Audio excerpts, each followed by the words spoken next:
రాబోయా ఇదిగోరా సారీరా చాలా రోజుల తర్వాత కలుసుకుందాం కాస్త తీరుబడిగా మాట్లాడుకుందాం అనుకుంటే ఏమిటో ఇలా అయిపోయింది. నేను మీతో తెలుగులో ఇస్తాం కదా అప్పుడు కలిసి మాట్లాడుకుందాం. వెళ్ళి వెళ్ళి బస్సు కూడా రెడీగా ఉన్నట్టుంది. వెళ్ళి వెళ్ళి అవుతాను వెళ్ళి. అలాగే త్వరగా పోయేవయ్యా స్వామి. ఉంటారమ్మా ఉంటారా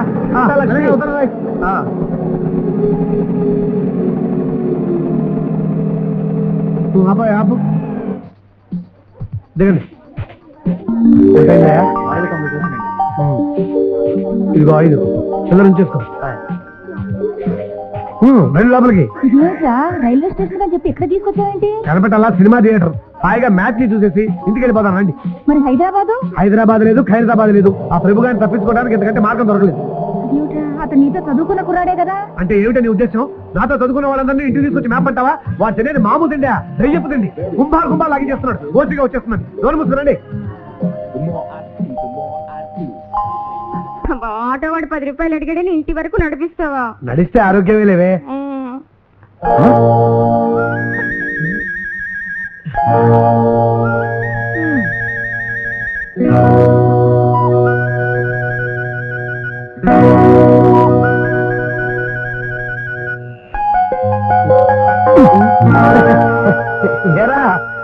ఊరెళ్ళకుండా తిరిగి వచ్చేసావేంటి? మరి నువ్వు వెళ్ళలేదే? అదే ట్రైన్ మిస్ అయింది. నాకు బస్సు మిస్ అయిందిరా. బస్సు మిస్ అయిందా? గంటకి బస్సులు ఉన్నాయిరా? ఉన్నాయి కానీ స్ట్రైకా ఎందుకు? అదే కండక్టర్ డ్రైవర్ని కొట్టాడు.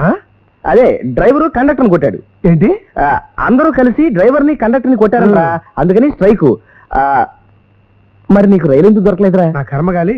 అదే రిజర్వేషన్ దొరకలేదు, అందువల్ల ఆగిపోయాం. మరి రేపు 9 నువ్వు ఆఫీస్ లో జాయిన్ అవ్వాలని టెలిగ్రామ్ వచ్చింది కదా? అదే ఒక రోజు లేట్ గా వస్తానని టెలిగ్రామ్ వచ్చాను. మళ్ళీ పొద్దున్నే బయలుదేరుతున్నావు. మరి నీ సంగతి ఏమిటి? ఏది ఏమైనా మళ్ళీ అమ్మని లక్ష్మి చూసి అదృష్టం కలిగిందిరా. బస్ స్టాండ్ లో సైకిల్ ఎక్కువసేపు ఉండవురా. ఈ పాటికి అన్ని సర్దుకుపోయి ఉంటాయి. బస్సులు తిరిగేస్తుంటాయి. నువ్వు ఇంకా 2 బస్సులు ఉన్నాయరా, బయలుదేరు. ప్రసాదం, నిన్ను మాట్లాడగనా?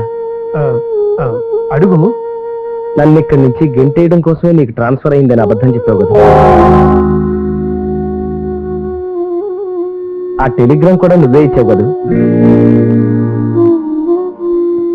ఒరే ప్రసాద్, నాన్నగారు పోయాక ఊళ్ళో ఉన్న చిన్న ఇల్లు అమ్మి ఆ 20,000 తీసుకుని బొంబాయి వెళ్ళాను. అక్కడ ఎవరో నాకు దుబాయ్లో ఉద్యోగం ఇప్పిస్తానని, వ్యవసాయకి డబ్బు కావాలని నా డబ్బు తీసుకుని పారిపోయాడు.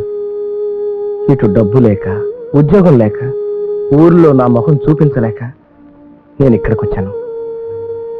అందుకే నువ్వు చేదరించుకున్నా నీ చెయ్యి పట్టుకుని వేలాడుతున్నాను రా. ఐఎమ్ సారీ రా, నన్ను అపార్థం చేసుకోకు. నువ్వు ఇంట్లో ఉంటే నాకు ఇష్టం లేక కాదు. నాకొచ్చే కొద్దిపాటి జీతంతో మా అమ్మని చెలాయిని పోషించుకోలేని పరిస్థితిలో ఉన్నప్పుడు నేను ఎలా ఆదుకోగలను చెప్పు? నేను ఉద్యోగం చేస్తాను రా, ఎక్కడన్నా చూసి పెట్టకూడదు. ఇప్పుడు నీకు ఉద్యోగాలు దొరకమంటే ఎలా దొరుకుతాయిరా? ఉద్యోగాలకు అప్లై చేసి పెళ్లి చేసుకుని పిల్లలు కానీ వాడికి 25 ఏళ్ళు వచ్చేదాకా ఉద్యోగం దొరుకుతున్న నమ్మకం లేని ఈ దేశంలో నీకు ఉద్యోగం ఎలా దొరుకుతుంది చెప్పు? కొంచెం ఆలస్యమైన ట్రై చేయరా. మరి ఉద్యోగం దొరికేదాకా ఎక్కడుంటావు? ఇంకెక్కడ ఉంటాను? ఇక్కడే ఉంటాను. ఇక్కడ ఈ ఇంట్లో ఎదిగిన ఆడపిల్ల ఉందిరా. ఉంటే నేను ఓ పక్కన ఉంటాను. వద్దురా, లోక దృష్టిలో బాగుండదు. ఏదైనా లాడ్జిలో ఉండు కానీ. మరి డబ్బులు ఎవరిస్తారు? ఆ ప్లాన్ అంతా నేను చెప్తా కదా.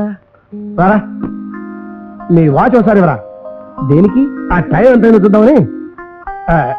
ఇది మీ దగ్గర అడ్వాన్స్ అవుతుంది. 10 రోజులు మా వాడు డబ్బు తీసుకుంటాడు. డబ్బు కట్టకపోతే గ్యారంటీ ఎవరు? నేను మీకు తెలుసు కదండి. తెలుసు అనుకోండి, కట్టకపోతే ఏం పర్వాలేదండి, ఇవ్వండి. మీరే ఆ రూమ్ నెంబర్ ఎంతండి? 120. ఇలా ఇవ్వండి. ఇదిగోండి. పదరా. రారా. ఎలా ఉంది రూము? వాచీలు ఉంగరాలు తాకట్టు పెట్టుకుని రూములు ఇచ్చే హోటల్ ఉంటాయని నాకు ఇప్పుడే తెలిసిందిరా. సాధారణంగా ఎవరు పెట్టుకోరు, నా ఫ్రెండ్ ఎందుకని పెట్టుకున్నాడు. ఫ్యాన్ లేదే. నువ్వు ఇచ్చే బోర్డు 15 రూపాయలు ఫ్యాన్ కాదురా, ఏసీ మిషన్ కూడా ఉంటాయి. అమ్మా, నల్లులు కూడా ఉన్నాయరా? మంచం మీద నల్లులు దాకా ఏనుగులు ఉంటాయరా? చూడు, నీకేం పని లేదు, తీరిగ్గా తెల్లవాళ్ళు కూర్చుని ఆ నల్లులు చంపే కార్యక్రమం పెట్టుకో. నేను వస్తా. అరే మరి నా ఉద్యోగం సంగతి ఆలోచిస్తారా? చూడు, నీకేమైనా పని ఉంటే అప్పుడప్పుడు నేనే వచ్చి చూసిపోతుంటా, అంతేగాని నువ్వు మాత్రం మా ఇంటికి రాకు. ఎంత భయస్తుడు? భయస్తుంది కాదు, కొంచెం జాగ్రత్త పడండి. వస్తారా? జాగ్రత్త. రూమ్ లోనే పడుకో, ఎక్కడికి వెళ్ళకు. తలపేసుకో.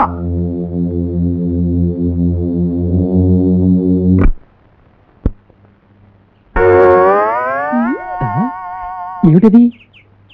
పెన్. నువ్వు నాకు ఒకటి ప్రెజెంట్ ఇచ్చావు కదా నేను నీకు ఇది ప్రెజెంట్ చేస్తున్నాను పట్టుకో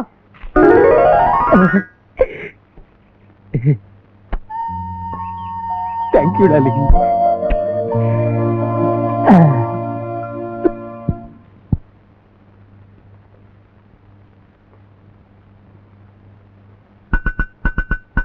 ఆహా, ఐడియా. పిల్లిని మింగిన ఎలక. ఆహా, గొప్ప నావెల్టీ. సాహిత్యంలో గొప్ప రెవల్యూషన్. వెంటనే కాగితం మీద పెట్టాలి.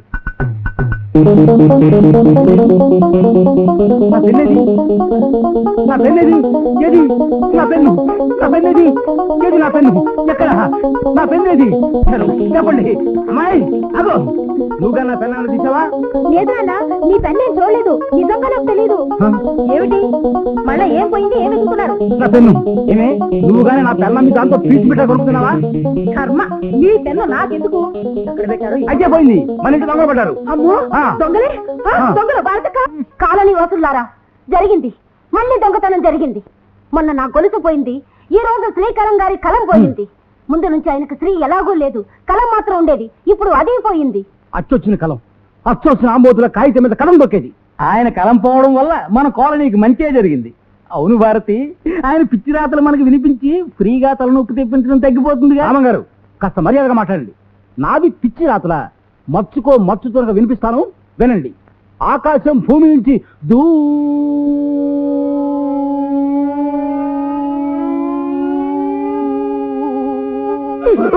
అలా ఎంతసేపటికి వస్తారు అది కాదే, ఎంత దూరంగా ఉంటుందో శబ్దం ద్వారా చెప్తున్నానన్నమాట. శబ్దాశ్రయ ప్రయోగమనం అని కొత్త ప్రక్రియ. గాడిది గుడ్డు ప్రక్రియ నేను ఈ కాలనీ సెక్రటరీని నాకు కాస్త వాల్యూ ఇవ్వండి మన కాలనీలో రోజు రోజుకి పెరిగిపోతున్న దొంగతనాలని అరికట్టడానికి నేను ఒక మార్గం ఆలోచించాను ఏముంది, శ్రీకాలం గారిని వీధిలో కూర్చోబెట్టి ఆయన రాసిన కథలు వినిపిస్తే చాలు, దొంగలు విరేచనాలు పట్టుకు పారిపోతారు. మీరు కాస్త నోరు ముయ్యండి నేను ఆలోచించిన మార్గం ఏమిటంటే మన కాలనీకి ఒక గూర్ఖాని పెట్టాలని ఏంటి గూర్ఖానా? మన కాలనీకా? అదేనా బ్యాంకా? అందరూ దోచిన పట్టుమని 10 రూపాయలు దొరకవు, ఎప్పుడు చూసినా అప్పు ఏడుస్తారు. గూర్ఖా ఎందుకు పరమదండగా? అది కాదు సార్ మన కాలనీ సెక్రటరీ గారు చెప్పారు ఆ వచ్చే గుర్క ఎంత అందంగా ఉంటాడో ఏమో ప్రసాదరా ఎవరు? నేనే రండి సెక్రటరీ గారు. సింగపూర్ ఏమైనా పెడుతున్నారా? ఎప్పుడు టికెట్లు బుక్ చేయమంటారు? ఎన్ని టికెట్లు బుక్ చేయమంటారు? మన కాలనీకి ఒక గుర్కాన్ పెట్టాలనుకుంటున్నా. ఐడియా నాదే. ప్రతి ఇంటి వాళ్ళు 10 రూపాయలు ఇచ్చారనుకో గుర్కా నెలగీతం వచ్చేస్తుంది. చాలా బాగుందండి మీ ఐడియా. అసలు మన కాలనీకి గోర్ఖా ఎందుకండి? భలే వాడివే. మన కాలనీలో రోజుకు ఒక దొంగతనం జరుగుతోంది. మన జాగ్రత్తలో మనం ఉండకపోతే ఎలా? అందుకే గుర్కాన్ అనుకోండి. మరి నా ఆఫీస్ లో బెంచీలు కూర్చుని తప్ప డబ్బు దశకం ఉండదు. మరి నాకు గోర్ఖా అవసరం లేదు. మరి నాకు డబ్బులు దండగ కదా. ఏమిటయ్యా నెల మొత్తానికి 10 రూపాయలు ఇవ్వడానికి నీ సొమ్మంతా పోయినట్టు అలాగించుకుంటావెందుకు? చూడు ప్రతి ఇంటి వాళ్ళు 10 రూపాయలు ఇస్తున్నారు, నువ్వు కూడా ఇవ్వవలసిందే. వాళ్ళకి సెక్యూరిటీ అవసరం అండి, ఇస్తారు. నాకు అనవసరం, నేను ఇవ్వను. అంతేనా? అక్షరాలా అంతే. సరే, రేపటి నుంచి వచ్చిన దొంగలందరినీ నీ ఆఫీస్ మీదకి తోలుతాను, అప్పుడు తెలిసి వస్తుంది నీకు. తోలుతుంది. వాళ్ళు ఏమైనా ఏగలా? దొంగలు ఎక్కడికి వెళ్ళాలో వాళ్ళకి బాగా తెలుసు. గోర్ఖా అంటే గోర్ఖా, ఒట్టి మూర్ఖురాలు, స్క్రూ లూస్. సార్ 10 రూపాయలు కూడా ఇంత కక్కుర్తి. 10 రూపాయలు విలువ నీకేం తెలుసు? నోరు మూసుకో.